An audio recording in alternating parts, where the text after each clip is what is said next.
పరమశివుడు అంటే చంపేస్తాడు అనుకుంటాడు, ఆయనకి అదే పనే కాదు. జ్ఞానదాత మహేశ్వర ఇక పుట్టవలసిన అవసరాన్ని తీసేస్తాడు.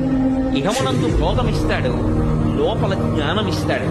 అలా జ్ఞానం ఇవ్వగలిగినటువంటి వాడు కాబట్టి తెల్లటి రంగుతో ఉంటాడు. శుద్ధ సత్వ గుణమును మనకి ఇవ్వగలిగినటువంటి వాడై ఉంటాడు. అందుకని 3 రూపాలతో ప్రకాశించి 3 లోకాలుగా 3 కాలాలుగా ఉండేవాడు శివుడే. ఓ 3వ కన్ను ఉన్నటువంటి పరమశివ, శివే సృష్టి చేసినప్పుడు బ్రహ్మ, నిలబెట్టినప్పుడు విష్ణువు, పడగొట్టినప్పుడు శివుడు.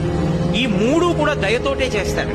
మరి ఎందుకంటే పడగొట్టడం 90 ఏళ్ళు రానివ్వండి, 130 ఏళ్ళు రానివ్వండి, పడగొట్టకుండా ఉంటే బాగుంటాడు. ఏ ఇతర విశ్వాసముల యందు లేని గొప్పతనం ఒక్క సనాతన ధర్మమునందే ఉంది. మృత్యువుని దేవత అని పిలుస్తారు, మృత్యుదేవత అని.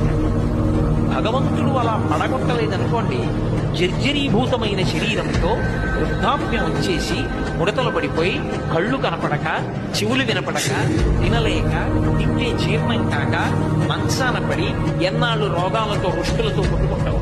ఈ శరీరాన్ని పడగొట్టేసి మళ్ళీ ఒక బలమైనటువంటి శరీరాన్ని ఇచ్చి నువ్వు ఎక్కడ ఉపాసన ఆపేశావో అక్కడి నుంచి మళ్ళీ సాధన చేయనది చేరుకోవడానికి అని ఇంకొక కొత్త శరీరాన్ని ఇవ్వడానికి పాత శరీరాన్ని పడగొడతాడు.